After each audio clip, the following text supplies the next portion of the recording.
Shalom, shalom, bien-aimés dans les Seigneurs. Je suis tellement dans la joie ce soir, après un long moment, qu'on puisse encore se retrouver pour partager, échanger autour de la parole de Dieu. Donc, d'entrée de jeu, sentez-vous à l'aise à poser des questions sur cette plateforme. C'est la vôtre. Et je prendrai le temps d'aller dans les commentaires sur toutes les questions que vous allez poser pour répondre. Alors, il y a quelque chose de très important qui me tient à cœur, que je dois partager avec vous avant de commencer. Ces séries de vidéos ou d'exhortations que je vais faire à partir de ces jours sont vraiment différentes des vidéos que j'ai l'habitude de faire, parce que c'est vraiment une recommandation que j'ai reçue de la part de Dieu, de m'entretenir avec vous sur tout ce dont je suis en train de parler.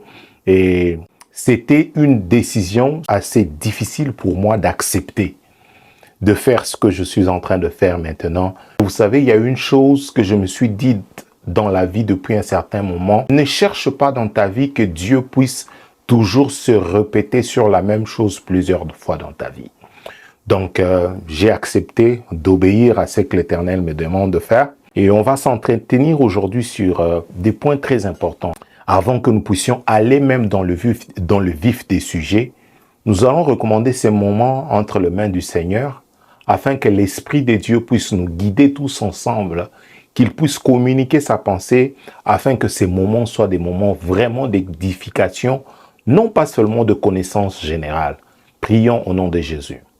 Dieu de gloire, Dieu tout-puissant, Père éternel, merci parce que ce jour, tu le connais, tu l'as connu avant même qu'il n'arrive.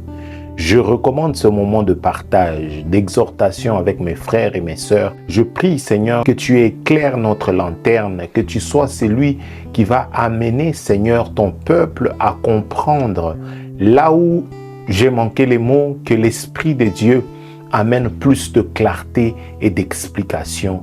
Je prie, non pas seul, mais avec l'Esprit de Dieu. Au nom de Jésus-Christ, nous avons prié. Amen. Voilà, que Dieu vous bénisse. Aujourd'hui, nous allons parler d'un sujet important. Si vous êtes habitué sur cette chaîne, vous allez voir que j'avais déjà abordé ce sujet, mais sur des petites vidéos de 1 minute, 2 minutes. Le sujet qu'on aborde aujourd'hui, c'est pourquoi tu dois retourner à ton église locale et pourquoi tu dois honorer Dieu par tes dîmes. Pourquoi tu dois continuer à honorer Dieu par la dîme? Vous savez, c'est un sujet assez vaste, assez complexe. Surtout que nous sommes dans la période où le monde, la période dite l'âge du Verseau, où tout est mis à découvert, l'âge des Lumières, si je peux le dire, où l'information traverse avec une vitesse extraordinaire. Donc, aujourd'hui, avec l'Internet, l'intelligence artificielle, nous avons accès à des informations que 10-15 ans passés, on n'avait pas accès. Et ceci a amené une évolution, mais aussi une confusion. Les gens se retrouvent, ils ne savent plus quelle direction prendre parce que tu as tellement d'informations qui sont à ta portée et parfois ça peut t'amener dans une confusion terrible. Les gens ont commencé à lire la Bible, les gens ont commencé à se documenter et surtout la période de la COVID-19, donc à partir de 2020 jusqu'à 2022, les églises étaient fermées, tout se passait en ligne. Et les gens ont découvert, ils se sont dit, wow, donc il est possible de vivre la vie chrétienne sans aller dans une église locale. Ben tiens, il est possible d'entretenir une communion avec Dieu sans atteindre une église locale, sans aller, je peux lire ma Bible et comprendre. Ça a amené les gens à commencer à réfléchir. Donc les chrétiens d'aujourd'hui sont très différents des chrétiens qu'on a connus au début des années 2000 par exemple. Quand les gens se convertissaient à cette époque ou un peu plus tôt, On avait la Bible qu'on lisait, mais on se confiait beaucoup plus aussi seulement à ce que le pasteur pouvait vous dire. Mais aujourd'hui, on a toute l'information, et la bonne et la mauvaise. Ce qui fait que les yeux des gens commencent à s'ouvrir. On commence à se poser des bonnes questions, des vraies questions. Mais pourquoi la Bible dit ça ici? Mais pourquoi ça dit ça ici? Et là vient un certain courant, je vais l'appeler comme ça, un courant, des personnes qui nécessairement n'ont pas de mauvaises intentions. Leur intention est bonne. Ils veulent éveiller les gens. Ils vous disent, écoutez, tu n'as pas besoin d'aller dans l'église locale, tu peux prier à la maison. Regarde à l'époque de Covid, tu as prié à la maison. Ta communion avec Dieu n'a rien à voir à ce que tu puisses aller dans un lieu physique, parce que même Jésus l'a dit, l'heure vient et elle est déjà venue où les vrais adorateurs adoreront en esprit et en vérité. Pourquoi irais-je dans une église locale?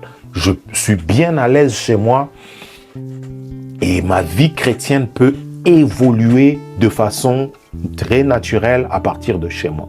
À cela se rajoute un autre vent de ceux qui, en lisant la Bible, avec peut-être pas assez d'explications, sont aussi directement tombés dans les pièges. Ils se disent, je lis la Nouvelle Alliance, je vois Jésus n'a pas récolté la dîme.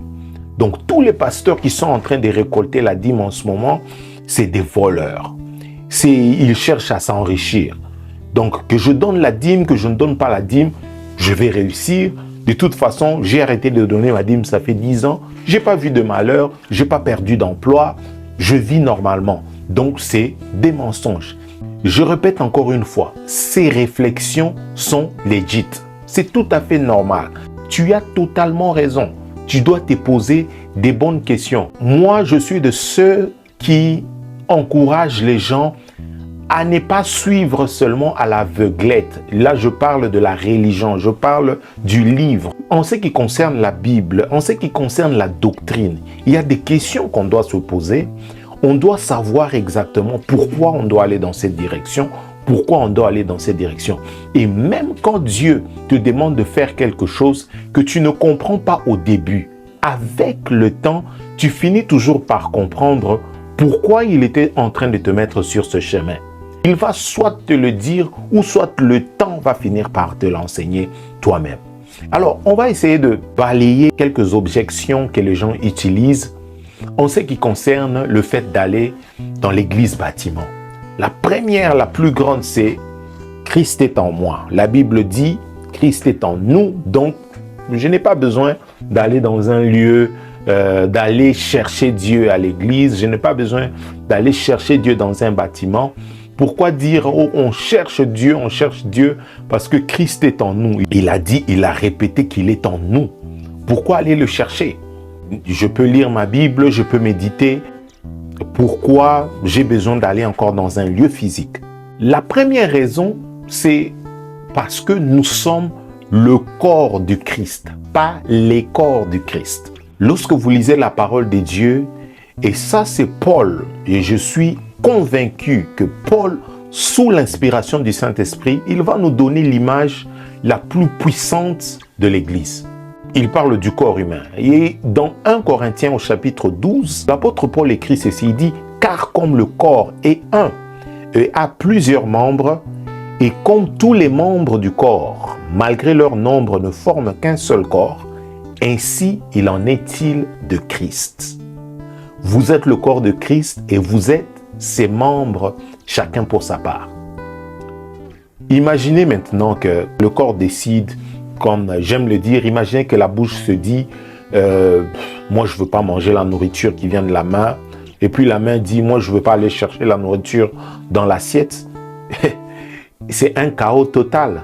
Le cœur dit moi j'ai le sang, je ne veux pas le pomper partout dans le cœur, dans les corps, je le garde pour moi. C'est la catastrophe.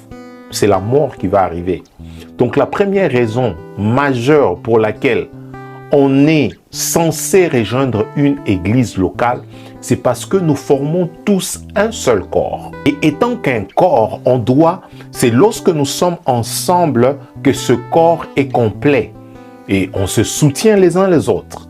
Lorsque j'ai une faiblesse, je vais dans une assemblée mature.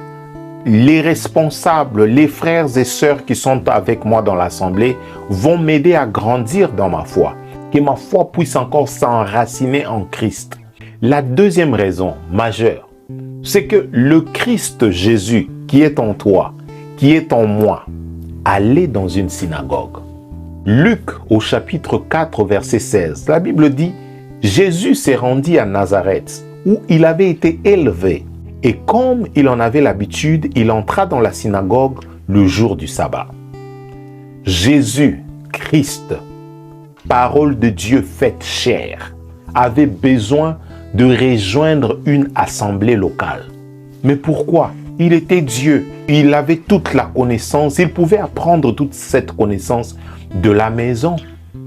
Dieu, les anges, tout ça pouvait venir à son secours et il pouvait apprendre tout de lui-même à la maison.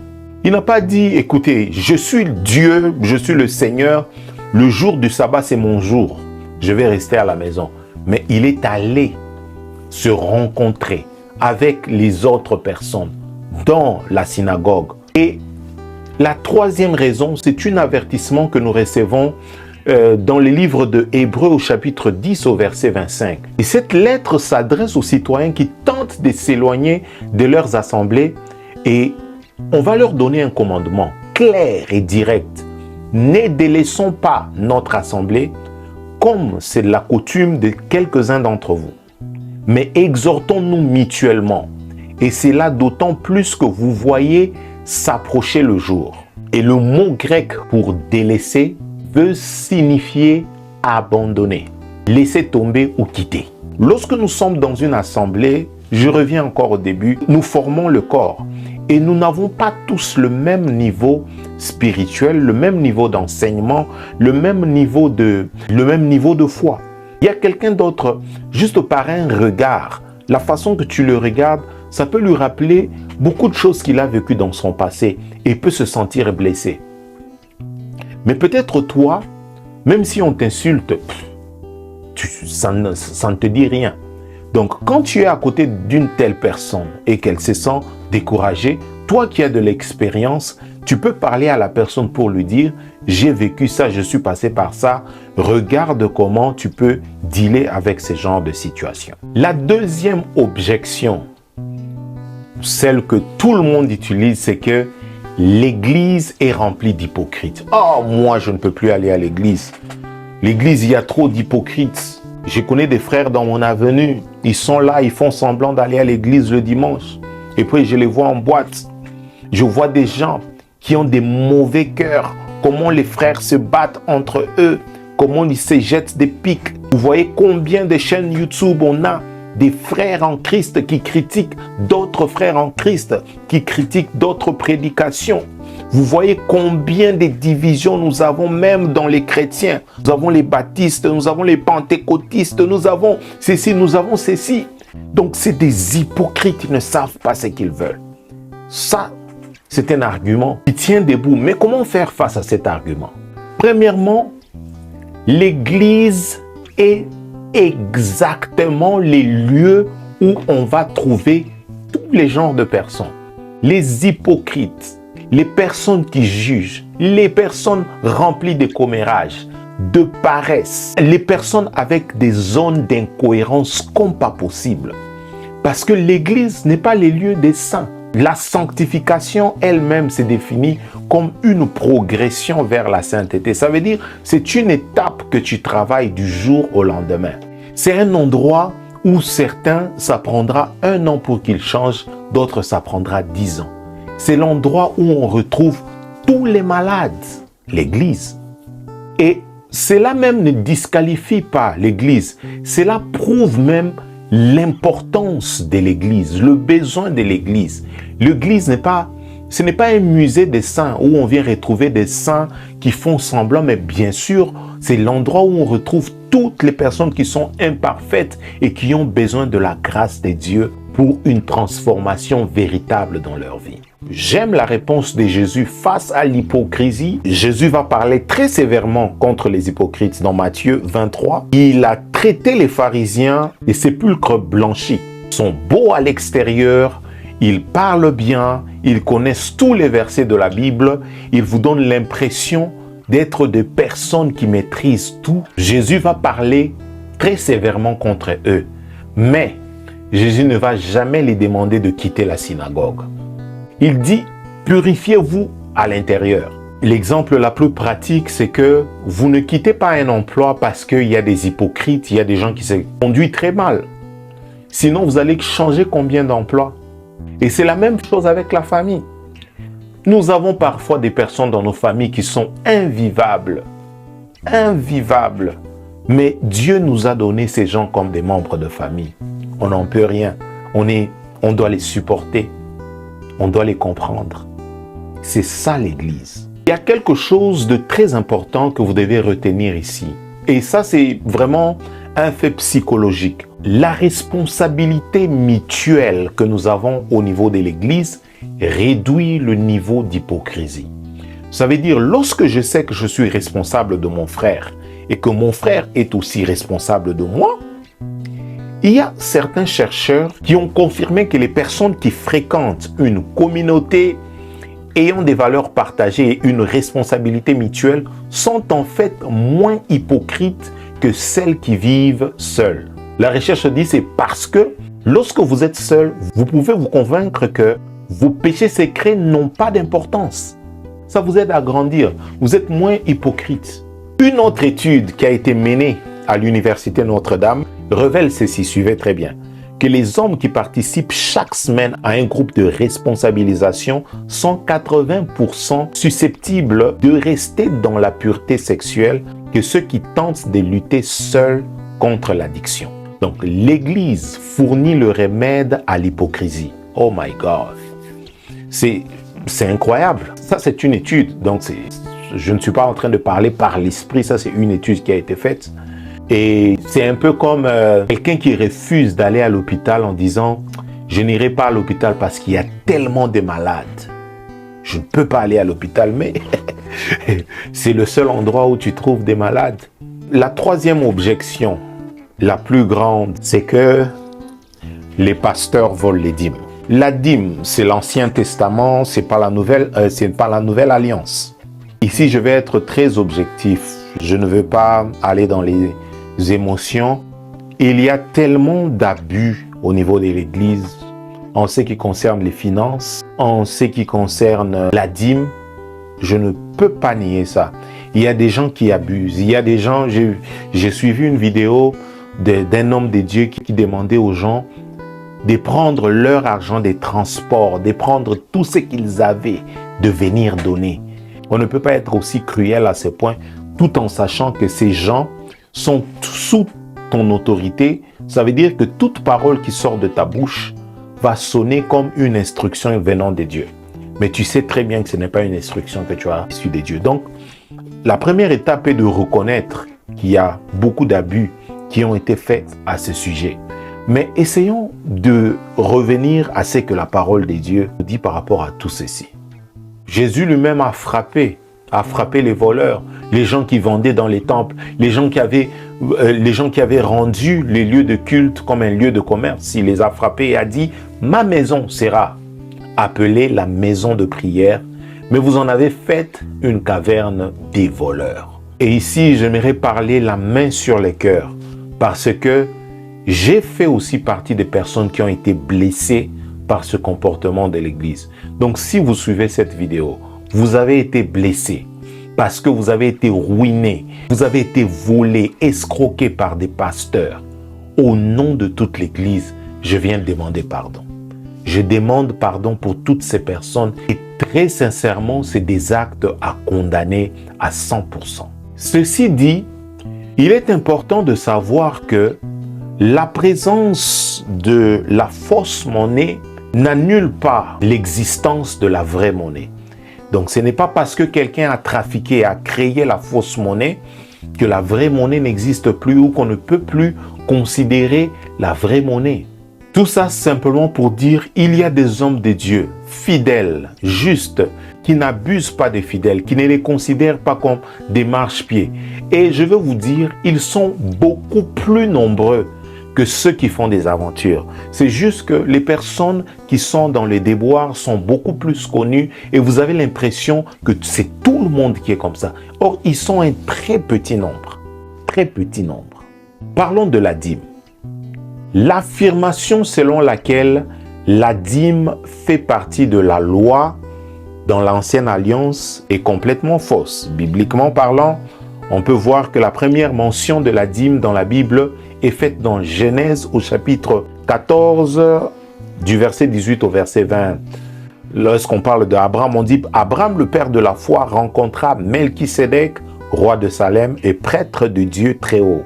Abraham lui donna la dîme de tout. » Ceci s'est passé des centaines des années avant que la loi soit installée ou instaurée avec Moïse. La dîme en soi n'est pas comme une loi cérémonielle qui est suivie avec une sentence comme « donne la dîme, si tu ne donnes pas la dîme, tu vas être frappé, si tu ne donnes pas, ceci va t'arriver, cela va t'arriver. » Non, absolument non.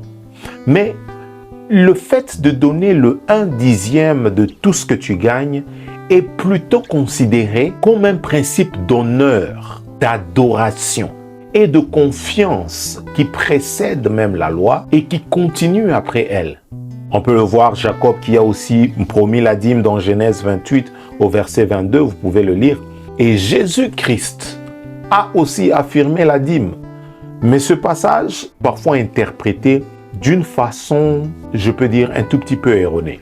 Matthieu au chapitre 23, au verset 23, Jésus déclare aux pharisiens, « Vous payez la dîme de la menthe, de l'aînette et du cumin, et vous avez négligé ce qui est le plus important dans la loi, la justice, la miséricorde et la fidélité. » Il fallait pratiquer ces choses sans les négliger. Je vais vous donner un exemple très pratique. C'est un enfant qui s'apprête pour aller à l'école, il arrive à l'école et son professeur lui dit « Tu donnes de l'importance le matin à te laver, à bien vous raser, à vous maquiller, mais vous oubliez vos notes, vous oubliez de lire, de préparer vos examens. Les choses les plus importantes, c'est l'examen, mais vous passez votre temps à vous laver, à vous maquiller. » Est-ce que en disant cela, je suis en train de dire que vous ne devriez plus vous laver, plus vous maquiller? Non, bien sûr que non. Mais c'est une façon de vous expliquer que vous avez laissé les choses les plus importantes pour des choses qui n'avaient pas assez d'importance. Donc, lorsque tu arrives à te mettre, à te laver, te maquiller et puis à préparer ton cours, tu viens à l'école propre de l'extérieur et près de l'intérieur pour l'examen, c'est une réussite. C'est exactement ce que Jésus est en train d'essayer de dire ici. Jésus, il n'abolit pas la dîme, mais il dit, vous auriez dû pratiquer la justice et la miséricorde sans négliger la dîme. La dîme, elle est toujours attendue, mais elle doit toujours s'accompagner d'un cœur juste et miséricordieux, selon Jésus le Christ. Donc, si vous donnez 10% de vos biens, mais que vous ignorez les pauvres, vous avez raté l'essentiel. Si vous ne donnez rien du tout de vos 10% et que vous prétendiez aimer la justice, vous êtes aussi passé à côté. Donc, il est important d'établir cet équilibre. Dans la Nouvelle Alliance, Christ nous demande que les choses les plus importantes, c'est la justice, la miséricorde et la fidélité. Chaque fois qu'on enlève notre 1/10, nous devons nous rassurer que nous pratiquons la justice, la miséricorde et la fidélité envers Dieu, mais aussi envers nos prochains. Et on peut le voir dans le Nouveau Testament. Le Nouveau Testament parle beaucoup des dons généreux, réguliers, des dons joyeux. Et l'apôtre Paul, dans 1 Corinthiens au chapitre 16, le verset 2, il dit que chacun de vous, le premier jour de la semaine, mette à part chez lui ce qu'il pourra selon sa prospérité. Pour certains, 10% est un point de départ. Et pour d'autres, l'esprit leur conduit à donner plus. Ma mère biologique, ça va faire plusieurs années. Elle ne donne pas 10% de ses revenus, elle donne toujours 20 ou plus. C'est une décision qu'elle a prise, elle, avec Dieu, sans être forcée par quelqu'un, sans être imposée par qui que ce soit. Ça, c'est son affaire personnelle avec Dieu. Et dans 2 Corinthiens au chapitre 9, du verset 6 à 7, l'apôtre Paul dit « Celui qui sème peu, moissonnera peu. Et celui qui sème abondamment, moissonnera abondamment. » Et puis il dit que chacun donne comme il a résolu dans son cœur, sans tristesse ni contrainte. Car Dieu aime ceux qui donnent avec joie. Ah, c'est ici que tout se cache. C'est ici que nous condamnons la manipulation de certains pasteurs. C'est ici que nous condamnons la manipulation de certaines personnes au niveau de l'église, où on cherche à te mettre de la contrainte. On te dit, regarde de gauche à droite si ton voisin prend l'enveloppe. S'il ne prend pas l'enveloppe, donne-lui l'enveloppe par force. Ça, c'est un péché. Ça, c'est mauvais. C'est de la manipulation. C'est diabolique. Chacun de nous doit donner comme il a résolu dans son cœur. C'est vrai que pour que tu puisses aussi donner, on doit t'apprendre que tu dois donner. Donc, on doit, comme je suis en train de le faire, t'expliquer, t'informer que la parole de Dieu aime, encourage à ce que tu dois donner. Ça, c'est de l'information qu'on te donne, pas de la manipulation. J'espère qu'on se fait comprendre. La dernière raison en ce qui concerne le donner, c'est que le Nouveau Testament nous montre clairement qu'on doit soutenir ceux qui prêchent. C'est la Bible qui le dit. Et Paul le mentionne clairement. Nous sommes toujours dans 1 Corinthiens, au chapitre 9, du verset 13 à 14. Ne savez-vous pas que ceux qui remplissent les fonctions sacrées sont nourris par le temple? De même aussi, le Seigneur a ordonné à ceux qui annoncent l'évangile de vivre de l'évangile. Rémunérer les serviteurs de Dieu n'est pas une arnaque. Et ici, ça doit être clair, clair. C'est la parole de Dieu qui le dit. Le fait que vous puissiez rémunérer votre pasteur n'est pas une arnaque, n'est pas un vol. À moins que vous ne croyez pas à la parole de Dieu, à moins que vous enlevez ce passage, vous coupez, vous déchirez ce passage et vous dites « Je ne fais plus partie des enfants de Dieu », vous avez le droit. Mais la parole de Dieu, l'apôtre Paul, nous encourage et nous dit que nous devons soutenir ceux qui nous enseignent la parole. Voilà une sagesse pratique que je veux vous partager. Si vous sentez que vous avez des doutes en ce qui concerne le donner ou vous pensez que votre église à un certain niveau est corrompue, exigez de la transparence. Demandez qu'on puisse vous donner une transparence financière. Posez la question à l'église, au pasteur. Je vais savoir les finances qu'on donne. Qu'est-ce que vous en faites? Est-ce que je peux voir ce à quoi les finances que nous donnons servent? Et le pasteur a l'obligation d'être transparent financièrement avec vous. Ça augmente votre confiance à votre église locale. Si ça ne marche pas, vous avez le plein droit de changer d'église, de trouver une autre assemblée où il y a beaucoup plus de transparence financière. Et ici, c'est important de mentionner quelque chose. La dîme, ce n'est pas une façon, une manière de Dieu où Dieu vient récolter les fonds pour s'en servir. Non, la Bible dit à lui appartient les bêtes sur les collines, sur les 1000 collines, à lui appartient l'argent, à lui appartient tout. Dieu n'a pas besoin de notre argent. Dieu n'a pas besoin de ton argent. Tout ce que Dieu veut de toi, c'est juste ton cœur, la pureté de ton cœur. Et ça, je vais l'insister encore. Et là où est votre trésor, c'est là où est votre cœur, la Bible le dit. Donc, c'est que toi, tu as de précieux dans ton cœur. Si c'est l'argent, donc c'est là que Dieu veut que tu puisses lui montrer que tu l'appartiens sincèrement. Si c'est tes enfants, c'est là que tu dois montrer à Dieu que tu l'appartiens vraiment. Et pour finir aujourd'hui, j'ai trouvé que c'était important de mentionner quelque chose qui peut vous être quand même utile. C'est que lorsque les gens essayent de parler aujourd'hui de minimiser l'apport de l'Église dans la société, de montrer comment l'Église n'est pas assez importante parce qu'elle n'a rien fait, elle ne produit que du bruit et qu'on doit fermer toutes les églises. Je voulais juste vous remonter un tout petit peu historiquement. L'Église, bâtiment, est la première à avoir bâti les hôpitaux.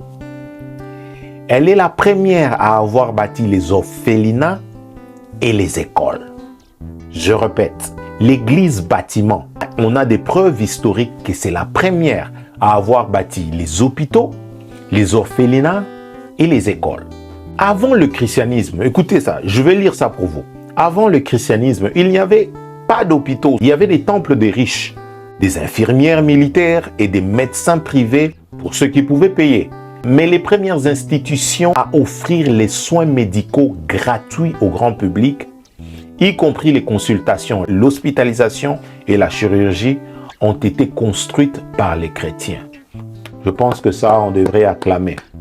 On devrait acclamer pour ça. Pour finir, je ne sais même pas pourquoi on a des athées qui sortent des universités les plus prestigieuses. Parce que si tu te glorifies d'avoir fait tes études à ces universités, l'université de Bologne, l'université de Paris, Oxford, Cambridge, toutes ces universités ont évolué directement à partir des écoles cathédrales et des monastères. Donc, au départ, par exemple, Oxford, Harvard, c'était des écoles que pour des clergés ecclésiastiques. Et finalement, elles vont ouvrir ses portes aux laïcs et sont devenues des modèles aujourd'hui de l'enseignement supérieur mondial. Donc, lorsque tu te mets, tu croises tes jambes, tu dis, écoute, moi j'ai fait Oxford, je ne crois pas aux choses de Jésus, aux choses de Jésus. Donc, sans l'Église, tu n'aurais pas l'intelligence pour laquelle tu es en train de brandir jour et nuit que tu es l'homme le plus intelligent. C'est l'Église qui a ouvert ses portes. Si l'Église n'avait pas ouvert ses portes, tu n'aurais même pas la connaissance que tu as. En Amérique, c'est pire. 100 sur 110 universités ont été fondées par l'Église. Comme je vous ai dit, y compris Harvard, Yale, Princeton. Come on. Et on le sait tous ceux qui sont venus des pays en voie de développement, les meilleures écoles, c'est des écoles catholiques, des écoles chrétiennes. Donc, pour conclure cette première rencontre, ce premier partage que nous avons eu ensemble autour de l'Église, de la dîme et de la communion fraternelle, l'objectif ici n'est pas de pointer quelqu'un du doigt. Ce que nous essayons de faire, c'est d'apporter juste une contribution, une clarté, une clarification pour que le peuple de Dieu, dans cette ère, soit plus éclairé, sache où mettre ses pieds, sache quoi faire. Lorsque tout le monde s'élève, lorsque tout le monde commence à parler, on ne sait plus exactement quelle direction à prendre. Avec votre permission, nous allons prier pour clôturer ces moments. Seigneur, Dieu de gloire, Dieu Tout-Puissant, tu as été avec nous depuis le début jusqu'à la fin de ces instants. Je prie, Seigneur, que le Saint-Esprit continue à parler à tous les bien-aimés qui ont pris leur temps pour suivre ce moment. Que tu puisses ouvrir les yeux de leur cœur, qu'ils soient éclairés par la lumière de l'Esprit de Dieu. Nous te prions au nom puissant de Jésus. Amen. N'oubliez pas de vous abonner, partagez la vidéo et on se retrouve très bientôt. Que Dieu vous bénisse.